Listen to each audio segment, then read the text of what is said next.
Are you ready?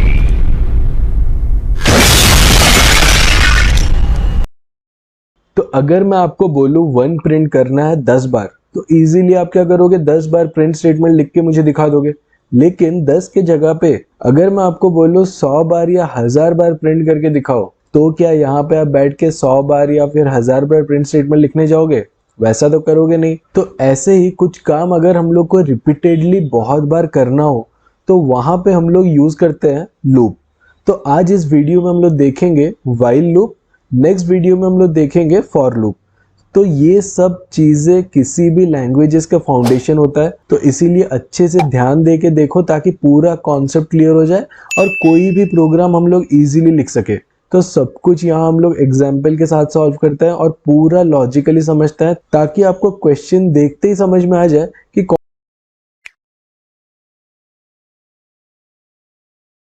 कौन सा approach use करना है और प्रोग्राम को कैसे लिखना है। तो नोट्स डिस्क्रिप्शन में मैंने दे दिया है, असाइनमेंट लास्ट में है, असाइनमेंट भी जाके प्रैक्टिस करो ताकि कॉन्सेप्ट पूरा क्लियर हो जाए। तो स्टार्ट करता है। बेसिकली लूप का मतलब क्या होता है? किसी भी चीज को अगर रिपीटेडली हम लोग करते हैं उसे बोला जाता है लूप। तो जैसे कि एक गाने को हम लोग रिपीटेडली लूप में सुनते हैं, तो अभी देखते हैं हम लोग लूप को कैसे लिख सकते हैं या फिर इम्प्लीमेंट कैसे कर सकते हैं। तो बेसिकली किसी भी लूप को लिखने के लिए हमें 3 चीजें चाहिए। पहला स्टार्ट वैल्यू, दूसरा कंडीशन, तीसरा इंक्रीमेंट या डिक्रीमेंट। सो बेसिकली सपोज यहाँ पे मैं एक सिंपल एग्जांपल लेता हूँ, जहाँ पे हम लोग देखेंगे हमें अगर प्रिंट करना है 1 5 बार, तो हम लोग क्या कर सकते हैं, प्रोग्राम लिखने के बारे में भूल ही जाओ। बस मैं अगर आपको बोल रहा हूँ पेपर और पेन लेके आप लिखो 1 5 टाइम्स, तो आप क्या करोगे?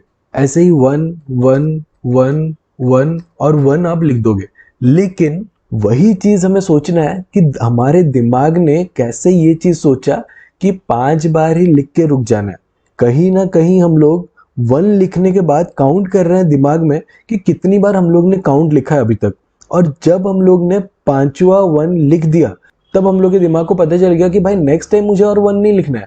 तो दिमाग ने क्या किया, कितनी बार हम लोग 1 लिख रहे हैं वो काउंट कर रहा है, और लिखने के बाद एक कंडीशन चेक हो रहा है कि कितनी बार हम लोग ने 1 लिख दिया। और हर बार लिखने के बाद वो जो काउंट है वो एक एक करके इंक्रीमेंट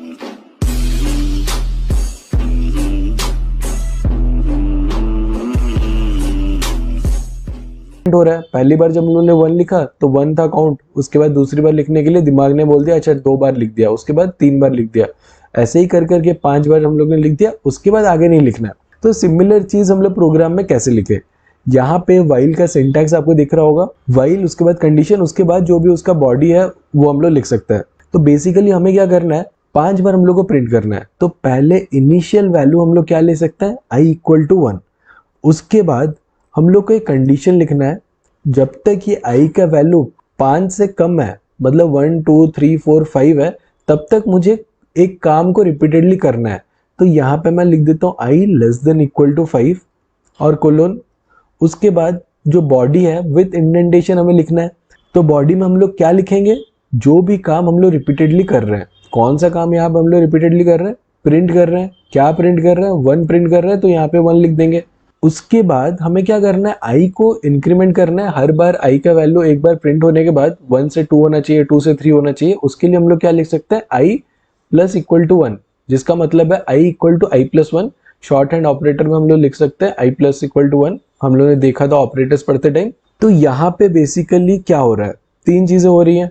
पहला इनिशियल वैल्यू हम लोग ने यहाँ पे ले लिया, उसके बाद कंडीशन चेक कर रहे हैं i <= 5। फिर जो काम करना है प्रिंट करना 1, वो हम लोग प्रिंट कर रहे हैं। उसके बाद i का वैल्यू इंक्रीमेंट कर रहे हैं। इसे जब हम लोग एग्जीक्यूट करेंगे तो यहाँ पे आप देख सकते हो 5 बार 1 हम लोग का प्रिंट होके आ गया।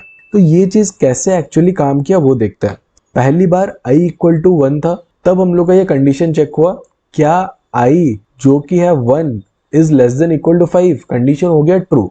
अब हम लोग का आ गया व्हाइल लूप के अंदर, प्रिंट स्टेटमेंट एग्जीक्यूट हुआ, 1 यहाँ पे प्रिंट हो गया। उसके बाद i का वैल्यू बढ़ के हो गया 2। उसके बाद वापस कहाँ पे जाएगा, वापस जो भी कंडीशन हम लोगों ने लिखा है व्हाइल में, वो कंडीशन फिर से चेक होगा, इज 2 <= 5, कंडीशन हो गया ट्रू। और जब ये कंडीशन ट्रू होगा फिर से अंदर आ जाएगा, फिर से क्या काम करेगा, प्रिंट 1। सेकेंड बारी प्रिंट हो गया 1, i का वैल्यू बढ़ के हो गया 3। सिमिलरली कंडीशन चेक हुआ 3 less than equal to 5 true, print हो गया 1 थर्ड टाइम, आई बढ़ के हो गया 4 less than equal to 5 true, print हो गया 1 फोर्थ टाइम, आई का वैल्यू बढ़ के हो गया 5। अब यहाँ पे जब 5 less than equal to 5 less नहीं है लेकिन इक्वल तो है, इसीलिए कंडीशन हो गया ट्रू, प्रिंट हो गया 5th 1 और आई का वैल्यू बढ़ के हो गया 6। जब यहाँ पे आई का वैल्यू बढ़ के 6 हुआ और कंडीशन जाके चेक हुआ 6 less than equal to 5, condition मेरा हो गया फॉल्स। और जब कंडीशन फॉल्स हो गया व्हाइल के बाहर आ जाएगा। अगर हम लोग व्हाइल के बाहर हम लोग प्रिंट करते हैं आई, तो फिर आउटपुट क्या आएगा 1 1 1 1 1। उसके बाद आई का वैल्यू करंट वैल्यू क्या है एग्जीक्यूशन के बाद 6, तो यहाँ पे प्रिंट हो गया 5 बार 1 और उसके बाद 6। अभी यहाँ पे एक कॉमन मिस्टेक जो लोग करते हैं, क्या करता है, इंक्रीमेंट ऑपरेटर लिखना भूल जाता है। जब आप इंक्रीमेंट ऑपरेटर सपोज आपने लिखना भूल गए तो फिर क्या होगा, पहली बार आई होगा 1, I less than equal to 5, condition satisfy हो गया, उसके बाद प्रिंट हो गया 1, फिर वापस कंडीशन चेक होगा 1 less than equal to 5 true होगा। तो ऐसे ही कभी भी हम लोग का किसी भी कंडीशन में हम लोग का ये जो कंडीशन हम लोग चेक कर रहे हैं वो फॉल्स होने ही नहीं वाला है। तो इसीलिए जब एग्जीक्यूट करोगे इनफाइनाइट लूप यहाँ पे स्टार्ट हो जाएगा जो कि कभी भी खत्म नहीं होगा। तो इसे मैं यहाँ पे बंद कर देता हूँ। अब सपोज नेक्स्ट एग्जाम्पल हम लोग देखते हैं जहां पे हमें प्रिंट करना है 1 2 3 4 5। तो देखो यहाँ पे कितना इजीली जस्ट एक छोटे से मॉडिफिकेशन के साथ हम लोग प्रिंट कर सकते हैं। जो 1 2 3 4 5 है वो जो वैल्यू है वो हमें कहाँ से मिल रहा है, यहाँ पे आप देख सकते हो जो आई का वैल्यू है हर बार हम लोग इंक्रीमेंट करके एक एक बढ़ा रहे हैं। आई का वैल्यू पहले 1 है, उसके बाद 2 3 4 5 है। तो यहाँ पे हम लोग क्या कर सकते हैं, 1 के बदले आई प्रिंट कर सकते हैं। जब आप यहाँ पे आई प्रिंट करोगे यहाँ पे प्रिंट हो जाएगा 1 2 3 4 5। अब सपोज मैं आपको बोलूँ 1 से लेके 5 तक प्रिंट नहीं करना है, 5 से लेके 1 तक प्रिंट करना है, तो कैसे हम लोग कर सकते हैं इजीली, यहाँ पे आई का वैल्यू हम लोग 5 ले सकते हैं और यहाँ पे प्रिंट कर सकते हैं आई, और आई को डिक्रीमेंट कर सकते हैं by 1, I equal to I minus 1। 5 उसके बाद 4 उसके बाद 3 उसके बाद 2 उसके बाद 1, उसके बाद हमें रुक जाना है। मतलब कि हमें कब तक कंटिन्यू करना है, जब तक कि आई का वैल्यू इज ग्रेटर देन 0। तो यहाँ पे मैं क्या कर सकता हूँ, कंडीशन मेरा आई इज ग्रेटर देन 0। तो यहाँ पे जब मैं इसे प्रिंट करूंगा प्रिंट हो जाएगा 5 4 3 2 1। तो बेसिकली इंक्रीमेंट ऑपरेटर की तरह ही हम लोग का डिक्रीमेंट ऑपरेटर भी हम लोग यहाँ पे यूज कर सकते हैं। अब एक इंटरेस्टिंग एग्जांपल देखते हैं। सपोज हमें एंटर करना है एक नंबर, सपोज 5। आउटपुट में हमें चाहिए 1 से लेके 5 का स्क्वायर, मतलब 1 का स्क्वायर, फिर 2 का स्क्वायर, फिर 3 का स्क्वायर, 4 का स्क्वायर, 5 का स्क्वायर। तो उसके लिए हम लोग क्या लेते हैं, एक वेरिएबल ले लेते हैं ए, और हम लोग क्या करता है इनपुट ले लेता है जिसको हम लोग कास्ट कर देता है INT में। यहाँ पे एक मैसेज देता है एंटर ए नंबर। नेक्स्ट हमें क्या करना है, एक लूप चलाना है। लूप चलाने के लिए एक काउंटर तो हमें चाहिए ही, तो i इक्वल टू 1 हम लोग ने ले लिया। उसके बाद एक कंडीशन लिखना है while i less than equal to 5 जो हम लोग ने लिखा था। उसके बाद हमें क्या करना है, प्रिंट करना है स्क्वायर। तो स्क्वायर कैसे प्रिंट करते हैं, i इंटू आई हम लोग ने कर दिया। उसके बाद हमें क्या करना है, i को इंक्रीमेंट करना है i प्लस इक्वल टू 1।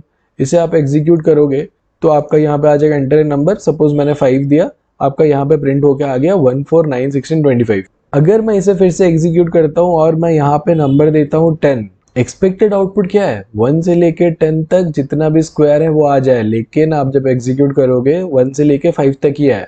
तो बहुत लोग ये सेम गलती करते हैं। कहाँ पे ये गलती हुआ, यहाँ पे जो हम लोग ने कंडीशन लिखा है वो यहाँ पे हम लोग ने हार्ड कोड कर दिया है लेस देन इक्वल टू 5। तो जितनी बार भी हम लोग लूप एग्जीक्यूट करेंगे वो 5 बार ही चलेगा। लेकिन हमें क्या करना है, जो हम लोग ने नंबर लिया है जो कि स्टोर्ड है ए में, हमें यहाँ पे ए नंबर ऑफ टाइम्स वो लूप चलाना है। सपोज हम लोग 10 एंटर कर रहे हैं तो 10 बार ही वो लूप चलना चाहिए। तो सपोज यहाँ पे मैं 10 देता हूँ तो यहाँ पे 1 से लेके 10 तक का स्क्वायर यहाँ पे प्रिंट हो गया। तो यहाँ पे कुछ असाइनमेंट्स आप लिख के ले लो। Enter a number and check whether that number is Armstrong number और not. So basically Armstrong number क्या होता है, सपोज एक नंबर है 153, टोटल नंबर ऑफ डिजिट्स उसमें कितना है 3, और हम लोग इंडिविजुअल डिजिट्स निकाल के उसका टू द पावर करेंगे। सपोज 153 हो गया तो 1 का क्यूब प्लस 5 का क्यूब प्लस 3 का क्यूब ऐड जब हम लोग करेंगे that is equivalent to 1 plus 125 plus 27 equal to 153। अगर ये नंबर टू द पावर करके ऐड करने के बाद is equal to that same number,